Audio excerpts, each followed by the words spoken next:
Well, hey, friends, welcome to the From Busy to Rich podcast. This podcast exists to inspire advisors like you to increase your quality of life, but not just for yourself, also for those that you serve.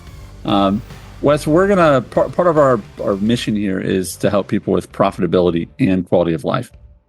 And I think we both know that quality of life, if you improve your quality of life, improve your day-to-day activities, profitability will eventually come from that. You had brought up, I thought, a great point about how much people put energy into at the start of the year, end of the year, planning, and then looking back, but how little people take time in the middle of the year, which we are approaching, to course correct. So I want to just ask you on a really practical level, what is built into you and your team and your life cycle that you are course correcting month to month, quarter to quarter, instead of waiting until, it's Christmas time, I should probably think about what I did and what I'm going to do? Yeah, I am such a fan of rhythms and timestamps to do certain types of activities that I've just seen lead to massive long-term positive change in both profitability and quality of life. We just had a large group of advisors that were a part of Transform meet us here in Austin. You know, we do our 11 weeks of online remote conversations and showing our process, what we do, how we do it, all the things. And then everybody comes in and we have this great time in Austin for a full day. They come in the night before, have some meet and greet, and then we do the full day the next day. But what always is so inspiring to me, because we've seen this movie over and over and over now for many years, is when advisors that are good advisors with tons of intention, they did a beginning of the year plan even already that and part of that was they're going to take Transform, that was built in their plan. Part of that was they're going to make this number. Part of that, there's going to do these things with their family. And how oftentimes, if we're not careful, as you said earlier, Andy, either we wait all the way to the mid-year, or some cases a whole year before we revisit those things again. And when the advisors that we observe, and this is one of the things we talked about with everybody, when they begin to add in like quarterly planning into their rhythm of their life, into their year, the results we see are not 2x; they literally become 10x difference. I mean, it is a massive, I believe, such an underutilized strategy in moving the ball down the field in an intentional direction. Because as you know, Andy, we talked about this many, many times on the podcast. It is so easy to do life by default instead of by design. One of my missions in life is in order to help people increase their profitability and quality of life, is to do it on purpose. And the only way you're going to do it on purpose is by taking regular time to check in. And it doesn't have to be exhausted, doesn't have to be overwhelming, to say, all right, where are we in light of where we said we wanted to be? And what are we tracking towards? And there's some very specific things we'll give you today on, because listen, you're not even halfway through the year yet. Now but you're more than a quarter through. So isn't it a good idea, whether things are working like they've never worked before, or whether things are not quite where you want them, or whether you're like, man, things are off the rails, to just stop a minute and take the time to understand where you are relative to where you want to be, and rebuild or re-update and upgrade your plan. One of the sad ironies of not being where you want to be is that you don't want to look at it. Yeah. And so if you don't look at it, it's going to get worse. Right. And it's a self-perpetuating reality of, I guess if I just don't look at it long enough, but it's like, if I just, ignore the tumor long enough, it'll go away. No, they grow, right? It's infected. I'll just ignore it. It'll get better, no, it won't, things by default. And I think this is part of our human condition and our human reality. Things by default generally don't improve. They decay, right? And so on a really practical level, I am a huge fan of actually a book called Sabbath but this idea of building in time to stop and rest and evaluate. And you can actually do that every week, right? But I think from a business perspective, how much time do you think it's worth to someone to say, let's just say someone's listening right now and they're like, Wes, Andy, if I'm being really honest with you guys, I'm not in production. Things at home aren't great.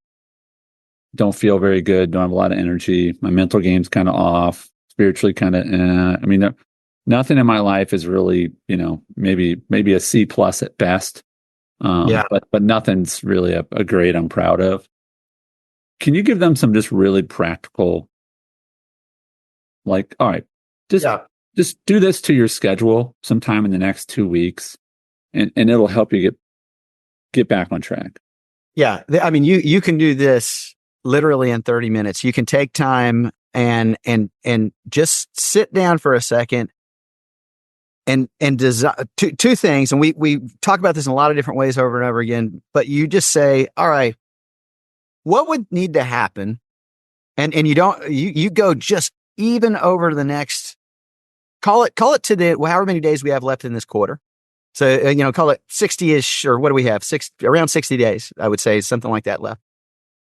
What would need to happen? What would a week in the life of me look like? Like at the end of this 60-day cycle, for me to have said that is a big success from where things are right now. I think that last part's key. From where I am right now. Right. Then it lends itself to that second part is you got to assess where are you right now?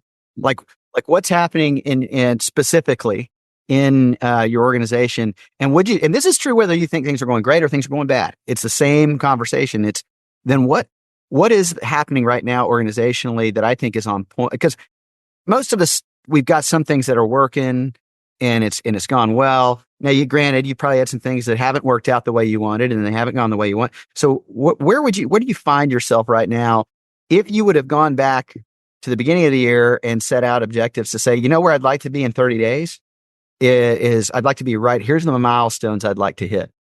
And if you haven't hit those, maybe you've hit some, maybe you haven't hit others, then okay, in light of where you're starting from right now, because I love Ron Brigman, who is he's I did prison ministry with Ron. Ron's now probably almost 45 years in prison ministry full time, and he would always say a statement because they call him Rappin' Ron Brigman, which is funny because he's also calls himself a really old white guy, and he says, and so he'd be in there, and they'd be like, Ron, you're a coolest white rapper I know, and so he would always say things like this. He'd say, you can't go back and change the past, my friend, but you can start today and make a new end. Mm-hmm. And I think if there's anything that really helps you recover yourself, it is understanding that the past happened. Mm-hmm. Okay. You did what the beginning of this year occurred. Yeah. And there may be things that you didn't go the way you want, things that you didn't expect, things were your fault, not your fault. Doesn't matter. Here's where you're starting. Yeah. You're starting where you are. So assess that, get comfortable with that reality, and then go, okay, so in light of where I am right now, mm-hmm. I don't have a time machine. I can't go back, but I can make a new end. And I can determine what I, in my life, believe would be this would be from where I am at this moment, a real successful 61 days or whatever it is we have. Yeah. I want to encourage folks with sort of a picture. I'm a big Indianapolis 500 fan. I'm from Indianapolis originally, and we usually go to the race every year. And one of the things that you'll learn about really any race car competition, but if you're heading towards the wall, they teach you to let go of the wheel, because you don't want to be holding on to the wheel when you hit the wall, because it'll jerk your hands and break your wrists. And I think the challenge is, like, a lot of people get so sort of desperate they just sort of let go of the wheel. And if you're hitting the wall, that's a good idea. But if you're not hitting the wall, like, I know it's hard to course correct, but you got to course correct. It's not too late. Like, don't just say, "Oh, I'm going to hit the wall." Like, there was a lot of people here who are listening, and there's this part of their life they're just like, "I don't want to look at that. I don't want to deal with it." But I want to encourage everyone that what is that scale of urgent, not urgent, important, not important? Like, if you ignore it long enough, it becomes urgent and important. Like an oil change is rarely urgent and important until you've ignored it long enough, right? That's right. So I do think that taking the time, as Wes said, And I would submit on a really practical level, Wes. I'd say getting out of the office, getting out of where you're sort of normal, like spend a half a day somewhere, a neighboring town, rent an Airbnb, even in your own town or something. Just get out of your normal environment. You know what I used to do? Because it kind of depends on a lot of things. You can do really cool stuff that are super extravagant. You can also do things, Andy. Sometimes when I want to get out of my head for a minute, I'll go down here in Austin. We have a place called the Domain, and they have a bunch of cool shops, hotels, restaurants. And even if it's just for like an afternoon, I'll go sit in the lobby of one of my favorite hotels down there. It's got a really nice fireplace in the middle of it. Yeah. And I'll just think and I'll just wonder and dream about where would we like to be 90 days from now or 60 days from now, depending on where you are in your quarter. What I would not wait for, Andy, is mid-year. This is what I'm asking everybody to do is right now, make the assessment. If you've not made it, this is an opportunity for you. It's really practical. And here's what I can promise you will come out of it is one, you're going to get real exposed to the reality of your current situation. Yeah. Which is, again, you can't go back and make a new past, my friend, but you can start today and make a new end. Remember that quote, write that down, put it at the top of the thing. Because when you get in touch with your reality, sometimes there's things you really like about it. Sometimes it just brings up a whole bunch of like, oh, if I could have done that different. Yeah. But you can't do it different. Only thing you can do is do it different today and going forward. Yeah. There is a great, I love, and because I think what this often always lends itself to is you get you new life and new energy around what in the short term you could accomplish, because it is truly without this kind of energy, especially if you've had a rough start to your year, you almost go in the cave. You go and you just get real passive and it doesn't work. You don't do the things. You hide, literally hide in some cases. And so by doing this, it manufactures an energy that's impossible without going and really creating a future you want that's not yet a part of your present, that is very close to it. Yeah. And then the real work comes in, which is you get to stop and you get to actually create the plan, which is like, what am I alone going to do that I alone control, that's going to put me in a positive trajectory, give me the best possible possibilities of getting closer to that objective than not. There's a funny quote that I came along because I was thinking about this today. A Dwight Eisenhower quote. He says, in preparing for battle, I've always found that plans are useless, but planning is indispensable. And sometimes what we're talking about here is not that you're predicting how every day is going to go, because you'll be wrong. That's all I can promise you. It's what you're doing is giving energy to something that is a future you that you would be happy with in light of where you are right now. Yeah. And in light of where your team is right now. And then you're deciding to actually, what do I think in light of all the possibilities, I am going to pick a path. Yeah. And then you're going to run. Because listen, nobody plans to hit that wall that you brought up, but they have a plan if they do. And so the planning they did for that was, my plan is not to hit the wall. If I do hit the wall, I'm taking my hands off the steering wheel because I don't want bad things to happen to me. Right.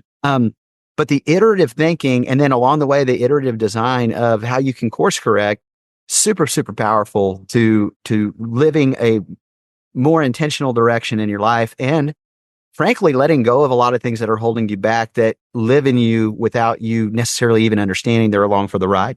Yeah. I want to get really practical on when you're spending that time alone and you're doing some evaluation, and then we'll wrap up. But you did sort of mention a hack that I actually experienced and I've done several times. There's a Ritz-Carlton in Puerto Rico that I did not have a room in, but I wanted to go hang out somewhere near the airport. And I didn't love my Puerto Rico experience. I was by myself. At first time I'd been there. I was walking in neighborhoods I should not have been walking in. It was not as I was doing a little too much exploring. So I'd been kind of scary during my trip, and I was like, I just want to go someplace to feel really safe. And I thought the Ritz-Carlton would probably feel safe. They're not known for their crime rate, for them stealing expensive jewelry, whatever, right? But I walked in there. I had like 3 hours to kill, and all I did was walk in like I belong there. And I got a cappuccino or something, and then I walked out to their private beach and I hung out for like 3 hours. And you know what they said to me? Thank you for visiting us today. You know what I mean? Like they're like they're happy to have me there. You know what I mean? And so I've been on a practical level. Wait a minute. Your practical application advice is go to the Ritz-Carlton in Puerto Rico. That's what you're telling our listeners. Actually, yeah, I would find a place that you find a Ritz-Carlton close to you. Yeah, find a place to. I mean, I took my one of my kids downtown Nashville, like same kind of thing. Wes, there's this vibe of this one place kind of near downtown, and like we are just stuck in our day to day home, office, ball field, church. Like literally physically get out of that cycle. But here's where I want to ask you. So that part of the practicality of it is obviously not Ritz-Carlton, but if there is, go for it. But get out of your zone and just go be in a place. Your space matters. Okay. Yeah. Try to go do this, at home on a Saturday. It's not going to work. Right. You want time to reflect and be by yourself, take the time. But what are the questions, Wes, that you would encourage people to ask of themselves on a really practical level as they are evaluating where they are and where they want to go? Yeah. So all three questions are in one quote, and we'll kind of give you the quote and unpack this. This is Paul Meyer. It says, productivity is never an accident. It's always the result of commitment to excellence, intelligent planning, and focused effort. So the things you need to do real practically is, what is my commitment to excellence? What is an excellent me? What does an excellent me with my team look like in the next, whatever I have left in this quarter, 61 days? Because I want you to get on a quarterly train of this, not wait till next quarter. I want you to do it now. So what is my commitment to excellence? What is it that I want to see that I believe is excellent about where I could be in light of where I'm coming from? And now that leads to the intentional planning, which is, okay, in light of where I'm coming from and in light of where I've said I want to be, what are the things that I can do over the next 61 days that I'm going to build into my weekly calendar that I alone control? Maybe Andy, it's you know what, I need to or I need to call and make 15 phone calls a day to people that are already in my client base, right, and set up conversations about what we believe the state of markets are, or the interest rate environment is doing. Right. Or just to call them and say, hey, I just wanted to check in with you and see how you're doing because we hadn't visited in a little while. Or you call them with a quote, Andy, that says, hey, here's a great quote and maybe think of you.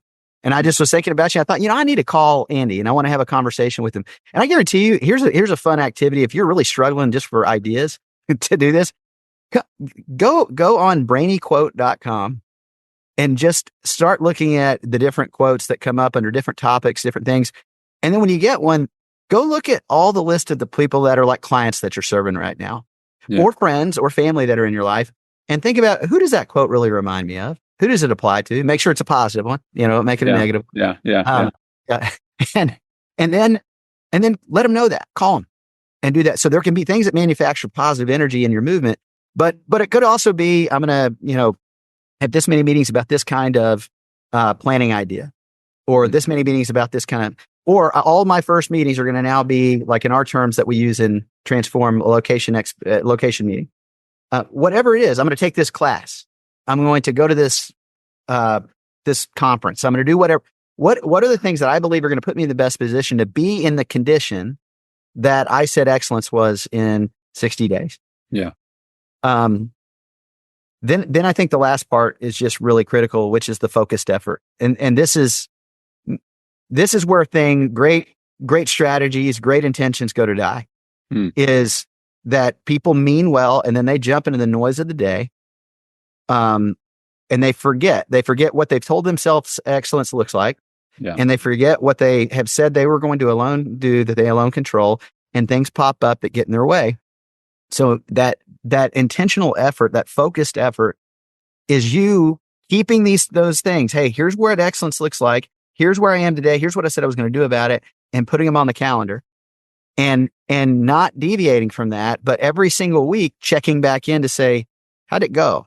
Yeah. But where and almost resetting week by week on this so that you never lose sight of it. And I recommend you always read it every morning before you start, because it does keep that energy high as you inevitably bump into the challenges that the day is going to bring you. Yeah. So again, taking the time to get out of the cycle that you're in, because that cycle is not getting you where you want to go, right? Take a different path. And sometimes it's not going to a different path. It's literally stopping. Like, what's the best thing to do if you're going in the wrong direction? Stop. I don't know where to go. Okay, that's fine, but stop. You know, the direction you're going is not where you want to go. So even if you don't know where to go next, the best thing you can do is just stop, right? Like, I'm teaching my son to drive. What's the most common word? Stop. You know, stop, buddy. You know, well, I had another word, but we can't say it on the podcast. No, we don't want to explicit. Like, why is all of them clean except for that one? But yeah, so just stop. It's okay just to stop. Stop the madness, stop the cycle, stop the habits, and evaluate, and then choose a new direction and create really practical steps to get there. The last thing I would encourage people to do is to say there's energy you can put towards the solution, and there's energy you can put towards lamenting the problem. Mm-hmm. It's there's one energy that's going to be really helpful and one energy that's not. And so, one of my favorite writers ever, Brennan Manning, is he talks about the word should. I should have done this. I should be doing that. And he had a very Christian audience, and he'd always kind of make them laugh. He'd say, you need to quit shoulding all over yourself. Should. Yeah, we all know we should and shouldn't and should have and blah, blah, blah. But just start to do things. Just start to do the right thing and forget what you should have done. That's not very helpful language. And so make a plan.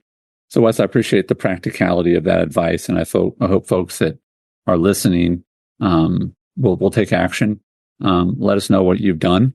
And we look forward to hearing about how you, of course, corrected, and found yourself on a better trajectory for the rest of the year. So thank you for that, Wes. I appreciate it. You bet, Andy.